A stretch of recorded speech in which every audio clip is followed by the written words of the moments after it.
Okay. Welcome to the lightning round Q&A section of the 19th Annual Interlibrary Loan Resource Sharing Conference. Today is Friday, September 11th, 2020. Our speakers for this session are Kris Alpi, Elizabeth Meyer, and Johannes Loetz. The presenter for our fourth lightning round, John Spracklin, was unavailable for this session. My name is Miriam Wnuk, and I am the convener for this session. This session is being recorded with permission from our presenters. They retain the copyright to the information they are sharing and may request its removal from the public viewing in the future by written request to the NWILL committee chairman. However, at this time, it is planned that recordings will be available in the next several weeks as committee members are able to add captions. Attendees will be notified when recordings are available. This session is set up differently from other NWILL presentations as it is a large meeting. When you came in, you should have been muted and your video off. At this time, we ask that they remain off. As this is the Q&A session, feel free to ask questions in the chat section. You may also, I think you have a raise hand reaction. And wait to be called on. You may then unmute yourself. Please remember, if you choose to speak, the session is being recorded and you are agreeing to the public use of your likeness, of your voice. The door prize code word will be revealed before we transition to the closing remarks. On that note, I'll turn the session over to our presenters to remind us a little bit about each of their presentations. Miriam, what order do you want us to go in terms of introducing ourselves? So in this case, since I numbered your lightning rounds, let's go ahead and start with Elizabeth Meyer because I numbered her as lightning round number 1. Okay. My lightning round was the one on marshaling the evidence to launch OHSU Library's Get It For Me service, where we made our service no charge to our local patrons. Anything else? No, that's fine. And lightning round number 2 was John Spracklin, the Fortress ILL, and he is not here. Lightning round number 3 is Kris Alpi, and actually Elizabeth, but Kris Alpi was the one who did the recording.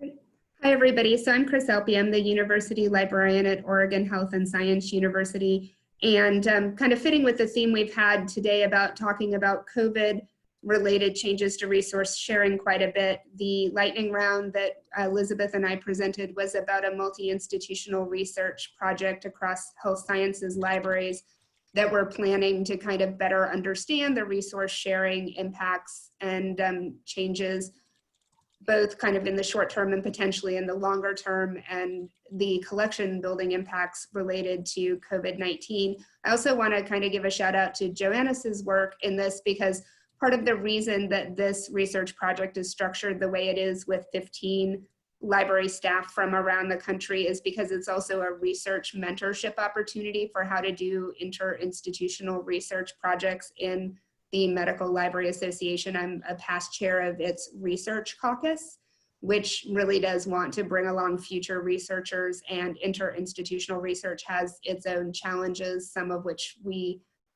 didn't talk about very much in the lightning round, but I would be happy to talk about in the Q&A, the mentorship issues with research mentorship or the interinstitutional data privacy related issues. Thank you, and I look forward to talking with you more. Okay, great, well, thank you for that. My lightning round was about mentorship in general, benefits that can come to both the mentors, the mentees, and the organizations. And yeah, just how much it's meant to me personally and how much it can do for others. Okay, thank you. Now, now that we are all up and going, I always have to double check and make sure that I'm not muted. I have a bad habit of doing that. You are welcome to go ahead and put questions in the chat box. Again, unlike being in a big webinar, we don't have a Q&A link in here. And specifically, this is for this group of people. and their presentation. So if you have any questions for them, please go ahead and ask them away. Miriam, can we also ask questions of the audience to see if they might be willing to kind of answer us in chat? Yeah, go ahead. I'm down with that. Excellent, because Elizabeth and I, and our research project has a lot of parts, but the part that Elizabeth is on the team for is the workforce survey. And one of the things we're actually concerned about is whether resource sharing staff will complete the survey once we send it out, because everybody's getting really tired of doing all kinds of surveys related to COVID in their work. So I guess I'd be curious to see people chime in the chat about whether if they got such a survey, would they fill it out, or are there particular things we should say or do, or you want to ask us about that are related to what would make you want to do it versus not want to do it, you know, things like that. That would really help us, because we are extremely worried about people having survey fatigue. I think at this point, Elizabeth, if you want to add anything onto that, you know, since I'm speaking for your group, that, you know. Yeah, that was what we were curious about, was survey fatigue and whether people would still be interested in looking back and having to remember all of the last minute changes and everything that they've gone through in the past few months. So we are trying to keep it short and sweet and to the point. Yeah, and some of the feedback in here right now is asking is like, put in a gift card drawing. You know, put a little carrot in there. And I can tell you right now, and I'll be bringing it up in closing remarks, the NWILL will be having a survey that goes out, and we will be having a drawing as part of completing it. So that's always a good way of putting that. But ours is for, I think, for Better World Books versus Amazon. We had a question come in for you also, Elizabeth. How long did it take you to come up with the name of your service? We had been talking for a while about usability and sort of name recognition. And my colleague Courtney pulled up some research that she found. I'm afraid I don't have the citation on me at the moment, but she found research that said that there really wasn't that much name recognition of the library jargon attached to most interlibrary loan document delivery departments among users. So we, as a department, we talked about it probably for a few days. I went through as many big library websites as I could think of to find their ILL information and see what they called their service. Not so much the department, but the service name itself. I gathered from a presentation actually at the NWILL conference last year that was something that would be coming up with that sort of memorable name, even if you're not really able to do like logos or branding or anything, but a memorable name that sticks, that tells people what exactly the service does for them. And I was finding Get It For Me on other sites as an option, and so we talked about phrasing and all of that, and it was approved. Oh, and what was I just found? Oh, somebody brought up for sending out the survey. You could connect with us with NWILL actually, and maybe we could send it out on your behalf as well, because we have such a large group attending this year that and population that we might be able to drum up some support in there. I'm not against it. It's a continuation of your presentation if you would like to look at it from that point of view. And some people are like, I don't mind doing surveys. Don't tell SurveyMonkey that. Apparently, it's an extra little sidelong on that. As long as it's not too long, I'd like to see results of the survey as well. And there's people interested in seeing the results of it. And of course, this is the downside of doing chat versus a Q&A. Again, you are welcome to use the reactions and being able to raise your hand, and you can unmute yourself and ask. Actually, if it's not everyone at once, I'm fine if you just want to unmute yourself, and if you wait a moment, make sure no one else is doing it at the same time. That's the upside of using the large meeting as well. You can use your voice versus type, because I know not everyone is the best typer. We have, let's see, I know I was reading through these things.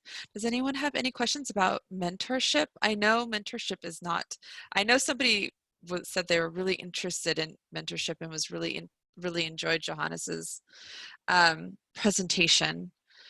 But I'm having a hard time reading through everything. Johannes, thank you for your presentation on mentorship. Do you have some experiences to share as a mentor or a mentee, like actual stories, versus your very quick, insouciant presentation? Sure. So I've never been a mentor, at least formally, and so I can't speak to that. But as a mentee, I mean, the experiences that I've had have been, I've really had my eyes open. That's kind of like that's the biggest, I guess, experience kind of as a whole is I have, because especially before my mentorship, I kind of had this nebulous idea of like, oh, it'd be great to work at an academic library someday, whatever that means. But then I got a mentor who does work at ILL, supervises there in an academic library, and that was definitely something I needed to hear. What is it like? What are the differences? You know, what are the things that you should be concentrating in school on, at work, with your contacts, with your network, etc. So, and those things, luckily for me, they all confirmed that yes, I want to move in that direction. But I needed somebody that had boots on the ground that said, yes, this is the actual situation, and this is what you're going to need to be doing now in order to move that way, in that place if you want to. And the other, I think, piece that is huge is just having somebody that is kind of by default in your corner and says, you know what, this is the experience that I had, and this is how I fell down on my face, and maybe you should do this so that you don't do the same.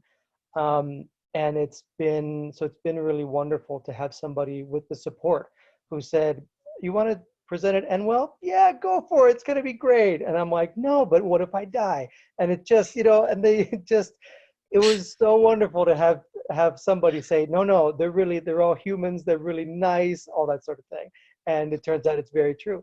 So I'm, without that support, and shout out to Miriam, especially for helping me come here and do this. Without that support, it would be really hard, even just to imagine myself doing those things. So the mental, the sort of peace of mind element, that's huge. You can't put a price on that. It's huge. Yeah. And I'm going to ask you, would you feel uncomfortable with the fact that I happen to know that your mentor is in the room? Oh, she is? All right. Hey, Katie. And would she feel comfortable saying what it's like to be a mentor? Oh, God. Maybe. No, wait. No, Maybe. not necessarily, because I imagine she's not a mentor just to you. Oh, okay. All right. Just in general for the process, because I don't know, were you matched through a system? Yeah, so we were matched through, the cutely named Koala, which is Colorado Academic Library Association, and they allowed the mentee to look at this long list of mentors and to choose really the one that they thought would help them the most. So I picked her from that list, and so that's how we were connected. Okay.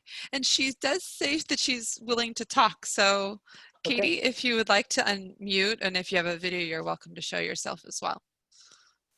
I'll just unmute. Okay. I'll skip the video But part for now. you have a picture, so you're good.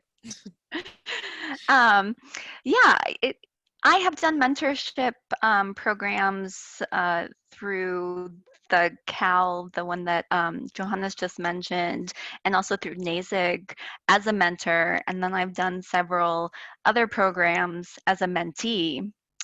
Being a mentor is just so rewarding to help people avoid the pitfalls, the mistakes that I made when I was learning, and hopefully, you know, have it less painful for them. So that makes me feel really good to be able to help others. And the cow one is really great. Like Johannes said,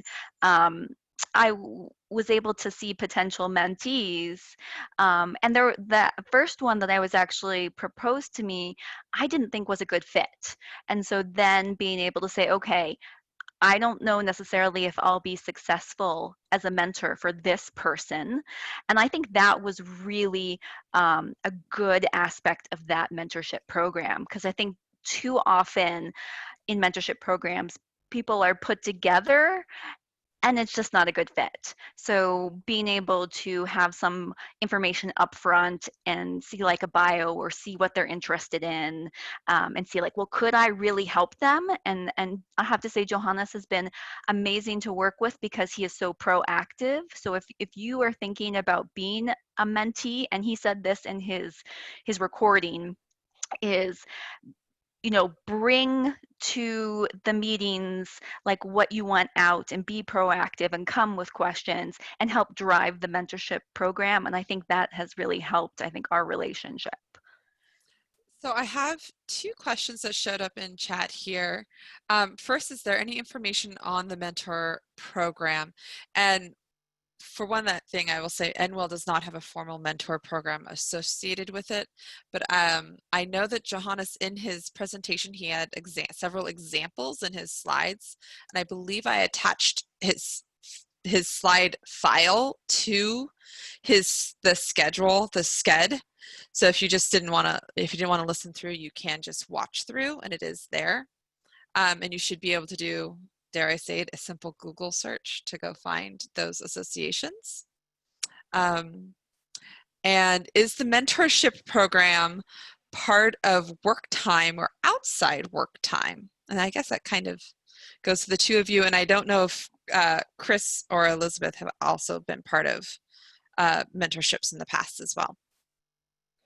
You know, at least I can say that I've all the mentorship work that I've done has been outside of work. And I guess, you know, that's kind of, I've never thought about like, oh, should I be doing this on company time? Because, you know, you are developing your own skills, you are learning, and what you bring does help your organization. But it's, the time has been, the time that that we go and meet has just been like an hour every month. We've done a lot more communicating through email and that sort of thing. And I work on my own projects like my CV and that sort of thing on my own time, because it's mainly targeted to my future, not specifically with my organization. So, but you know, it's probably worth asking your supervisor and your organization to see where they fall on that question. Yeah. And Katie, oh, sorry, go ahead. No, go ahead, Kris. Well, no, I was just going to add to what you were saying, the experience that I offered to kind of share in the chat about working with Courtney, who's Elizabeth's colleague that she mentioned on the Get It For Me project. I think it's very fluid. So Courtney used to work for the OHSU library, and I would say at that point, the research mentoring experience she had with me she was trying to build her skill set for employment, as Johannes was indicating. She wanted to have more experience doing interview-based and survey research. And so she had started kind of with me in a more work-related relationship, getting feedback on how to present data and analyze statistics to support the project that she and Elizabeth were on.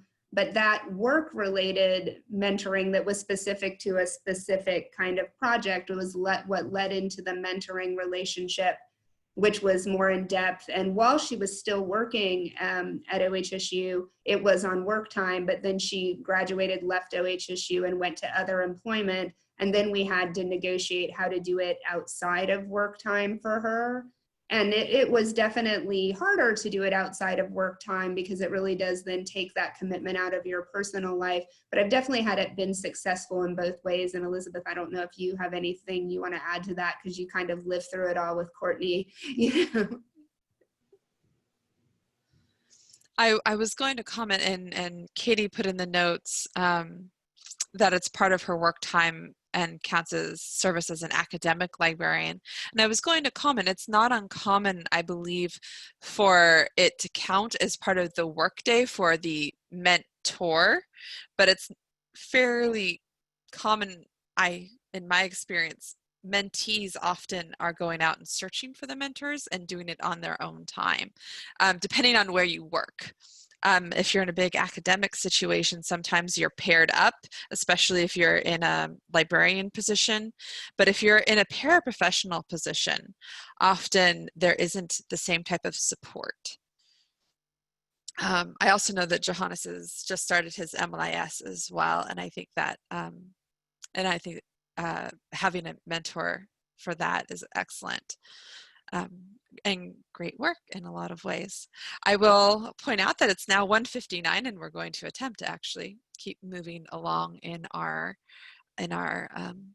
day on time. So I'm going to go ahead and share my screen here because we have one of our, believe it or not, it's not our last code because I'm getting lucky. So here's our code word for the lightning rounds. It is crow.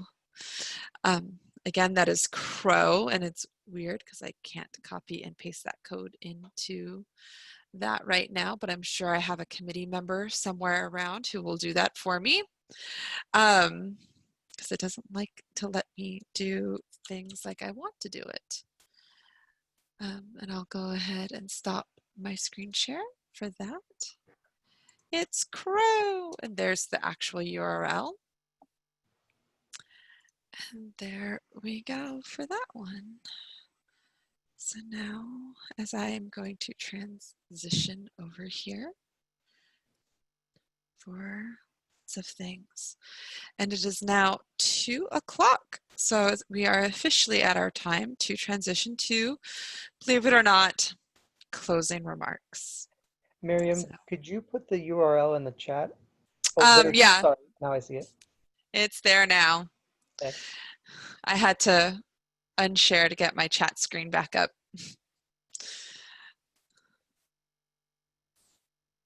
So there we are, and we have our opening slide up, and it is 2 o'clock. And we are staying in this same wonderful format for the large meeting. Let's see, we may have more people joining us. I do not know. We're up to 179 people right now. So on that note, we're ready to move on to closing remarks. Please remute your microphones if you have had it on. This is also a reminder that this session is being recorded and will be made available for attendees to view later. So, welcome to the closing remarks, the 19th Annual Northwest Interlibrary Loan and Resource Sharing Conference. I am Miriam Wnuk, if you're just joining us, the 2020 chairperson. I would like to preface that I'm about to say a lot of thank yous. And I have a blinky light. What's that? Oh, that's right. I can have this on that window. A lot of thank yous, but I promise there are eventually prizes. I promise there are prizes. Before I go too far into my closing remarks, I would like to thank my committee. At the beginning of the conference, I commented on specific people who helped me get us to this week. Now I would like to call out a few more people. St. Reed is the NWILL communications coordinator, and if you sent an email for assistance between now and Wednesday morning, most likely she saw it first. She worked hard to make sure that questions were sent to the right people and answered a lot of the questions herself. Thank you, SD. I would also like to call out Shelley Carr. Shelley was responsible for building our SCED program, a new technology for us, and assisted with helping many attendees when they had SCED and Zoom access issues. Finally, I would like to give a round of applause to David Ketchum, Manisha, Natalie, and Paula Martin for taking on the role of convener. In person, the role is pretty straightforward. but online it was a completely different experience. Finally, I want to thank all of my committee that is here and those that are not for stepping up and seeing my vision of a virtual NWILL come to completion. I could not have done half of the work without you. And I believe I have somebody. Miriam? Yes. Can you all hear me? Yeah. Okay. My name is Summer Steele, and along with Michelle Knapp, I was co-chair of NWILL last year. And let me just say, it's a lot of work putting on a conference.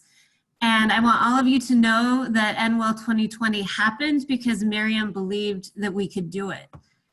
She welcomed the challenge of going virtual, and along with some very skilled and tech-savvy committee members, made it happen. Because of their willingness and courage to test the waters of going virtual, new realms of possibility have now been opened for the conference that weren't available before. So on behalf of the committee, Miriam, I want to thank you for your hard work and for keeping the conference going during a time when touchstones like this of normalcy are so needed. And we have a card and a gift that we will get out to you soon. So thank you, Miriam. Thank you. The moment when I make sure. Okay. Thank you, Summer, for those kind words. I will keep moving on. And just to point out, Michelle Knapp was still on the committee. She was actually responsible for with some transition work early in the conference this year. And I believe she's somewhere around here attending. I would also once again like to thank our NWILL, our NWILL founder, Joanne Hollegren, who donated the funds this year for several of our attendees to be here with us. And I would like to thank, once again, our vendors. When we first began planning a virtual conference this year, I was concerned that nobody would come. It was with the help of our sponsors that we were able to look at new technologies and say, we can do this. We especially want to thank the MLIS program at Emporia State in Portland, Oregon for our SCED, OCLC for our Zoom license, and Atlas Systems for our keynote. Additional sponsorship came from Rapid ILL and Reprint's Desk. I would also like to thank all of our presenters for all the time and work they put into preparing for this week. If you have ever done public speaking in person, it can be nervous getting up and speaking in front of 20 to 100 or more people. But speaking at a virtual conference requires you to speak into a microphone and camera and hope that people are on the other side. So thank you for taking the leap into the unknown with us. And Lapis, congrats on no fire alarm this time. And a special presenter thank you to our keynote, Scott Brown. Scott's presentation on the resiliency and value of the ILL community comes at a time when many of us have to justify our role in the library. Not just the money we save our libraries, but the level of service and knowledge we offer them. Thank you, Scott. Now comes the interactive part of this session. I will ask these questions one at a time, and I have a committee member listening in, taking notes, even though you may not see it on the screen. If you would like to answer verbally, please raise your hand, or you can unmute and make certain no one is also speaking at the same time. And I can call on you, or to unmute you, you can unmute yourself. So first, my question is, what has inspired you at this conference? You can also type your answer in the chat and I can read it out loud. Shelley Carr and Stacy Kemi are my two people who are standing by to add this into a big Google Doc. And we do actually use this information to help us plan each year's conference. This is actually how we did originally plan on recording the conference this year when we were going to be in person, but COVID did it for us. So Joanna was inspired by all of us. We were Oh, Denise Richards, they were able to have 3 staff members attend due to being online, 2 who haven't attended before. So that was really great. And we actually priced ourselves specifically so that that we had so that more people had the ability, maybe even to have catalogers or directors to join us. I really appreciate hearing that that was used to its full success. And yes, Kris, Alpi, she and I have had this conversation. She's the director of the OHSU library, and she had always wanted to attend because she has a background in ILL. And she finally got to attend, even though Summer works with her, works for her.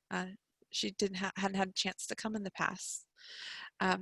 I would like to say that the opportunity to see so many people come was a really great thing. But was there anything in particular about that was inspiring?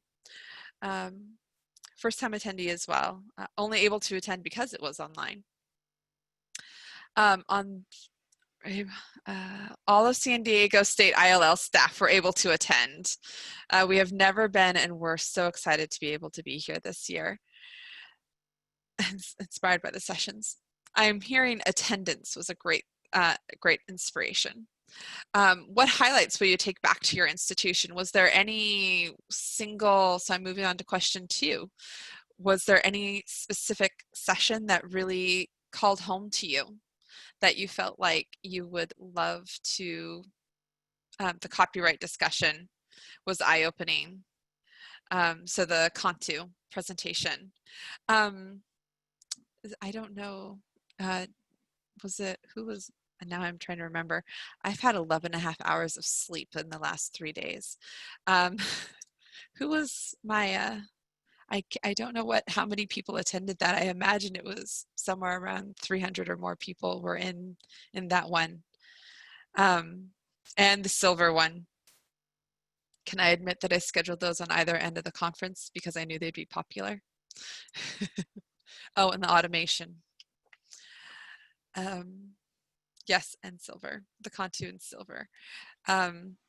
I look forward to having more alternative to Cantu libraries in the future myself, and I hope that our OCLC and Atlas people are around. I'm not looking at the attendance and looking at the ability to modify and work within those systems, being able to say that you are an alternative to Cantu library, and being able to make the system work a little more friendly on that in the future.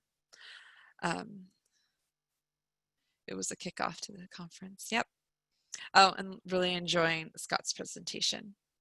But I hope Silver Kick works well into the future as well. Library 101 was really great to hear. I'm hoping as well that I always pushed when I was at CityU to have interlibrary loan integrated more into educating the students and the patrons. And of course, the Atlas workshop is being mentioned here as well. We had planned to have an Atlas workshop as part of the pre-conference before COVID hit. And then on to question number 3. Anything else you would like to share about the conference? Anything that you would like us to know more as we move forward? And either things that, oh, I can take back my sanity. Is there anything you would like to see us try in the future, whether you've been to in-person conferences in the past that you would like us to keep from the virtual for an in-person? Or did you really find that those who've been, again, to the in-person want us to keep carrying forward? Maybe you want us to stay virtual and will always be a virtual conference in the future. Wait. I don't know if I want to do that. I really like going to Portland, but it's also currently on fire, sort of, to the south. It's a mixed blessing that we're virtual this year. or we might be hybrid in the future. There will be a survey that comes out after this that will ask questions like this. So who knows what will look like in the future. But what about content? Is there anything in particular that you really enjoyed on content or wish that we had had more of, or that we completely missed? Oh, Manisha's presentation. Somebody really enjoyed that. That's great to hear. We actually had 3 tribal libraries with us this year, and it would be lovely to hear more about that community as a whole. More on Kontu and copyright. That's definitely on our to-do list. It's always on our to-do list. More about OCLC relays. Remo worked really well this year. Would love to have a room or floor open for the whole conference. So I will give a little bit of background on Remo. They do have a time limit on how long those floors can be open. Those rooms can be open, and they're not nearly as long as we would like. It's the platform has only existed for a little less than a year. And maybe in the future, they will have the option for a room to be open for 8 or 10 hours. So I would love for us to be able to say, we'll just leave it open all day. But it's not quite, the program wasn't quite ready for prime time yet. Potentially, we could even have the entire conference in Remo instead of using Zoom and Remo. In person and communicate directly. Yeah. So on that note, I'll go ahead and keep moving on. My note takers will keep reading through here, but you'll have more chances to provide us with feedback at a later time. Traditionally at the live conference, we would have the microphone going around the room and we'd have a live Google Doc and taking lots of notes. If I can remember to click which screen. So, wait, that didn't, yeah, lovely note, okay.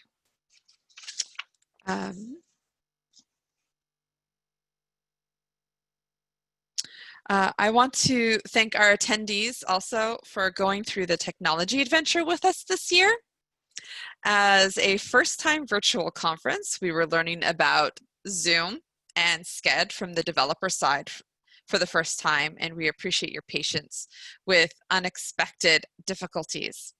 No matter how many times you practice something, it will go wrong the one time you don't want it to.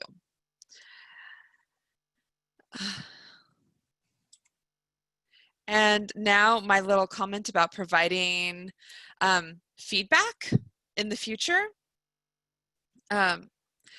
We want to know what you thought about the conference this year.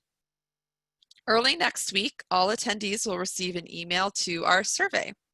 It's important to fill this out as your words help us know if we're doing things right. This year's survey includes questions about the virtual format. When you complete the survey, if you provide your email address, you are entered into a drawing for a Better World Books gift card. Also in the survey is a question asking if you would like to join the NWILL committee for 2021. The only requirement that we have is that you're in North America, are able to attend regular meetings bi-weekly for about 10 months, work in libraries, and are currently or formerly connected with ILL. And while this is not on the survey, I would also like to put the seed in attendees' minds now. We usually send our call for proposals in late January. We accept session ideas from any type of library, anywhere in the world. We now know how to present virtually, after all, with the requirement that it be in English and on a topic relevant to the ILL community. The benefit to both these positions Committee members and presenter is that you get free registration, a line on your resume, and you get to make new friends, or should I say you get to network with people. NWILL is ran by the ILL community for the ILL community. Without an all-volunteer committee and volunteer presenters, we would not be able to put on this conference. If you have any questions, feel free to talk to me or any other committee member during the post-conference remote social. So I did see someone in the chat say, I didn't get a chance to go to any of the socials. Well, we do have one more. Surprise, surprise. It is on the schedule. And now what everyone has been waiting for, the prizes. For the last 3 days, presenters and vendors have been giving out code words and you have been submitting them. On this page, I have the winners of $25 gift cards to different category of prizes. A committee member will be following up with you for your details if your name is listed. Just in case if anyone is wondering why Mike Johannes won twice, he won a session prize and a vendor prize. So it's one of those places where you could do that. But over the last 2 days, we also had 2 big prizes available. Veva Geneso, I'm going to ruin your last name, so I'm not going to read it. Okay. Won the $100 keynote prize to Oregon businesses. And Mary Ann won the vendor prize for a 1-year subscription to Masterclass. And that, again, a committee member will follow up with you for your details. We will notify attendees of the prize winners from today, most likely next week when we send out the survey. Forgive us, many of us are going to want to take the weekend off. However, I get to do something that I haven't gotten to do this entire time, even though I've been in lots of presentations. I get to give out a code for my own presentation. This is the last code of NWILL 2020.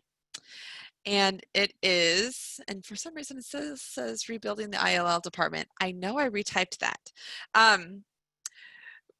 But it was meant to be used for session number 8, which was canceled. However, we didn't want to waste it. So the code word is rooster.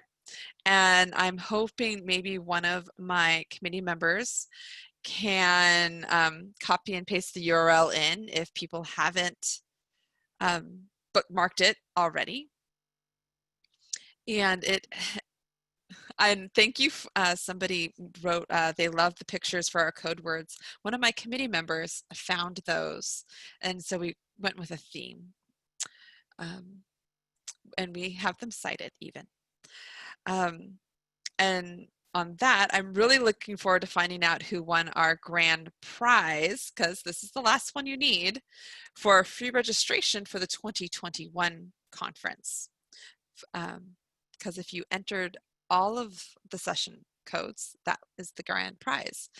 Mind you, it could be for another virtual conference or it could be a in-person conference. We won't know probably for 9 months, maybe 8. Finally, I would like to thank all of you who are attending this year's conference. You have truly made this the most rewarding experience I could have asked for. The final registered number is 492 people. I love that we were able to make our ILL community a little smaller and tighter this week.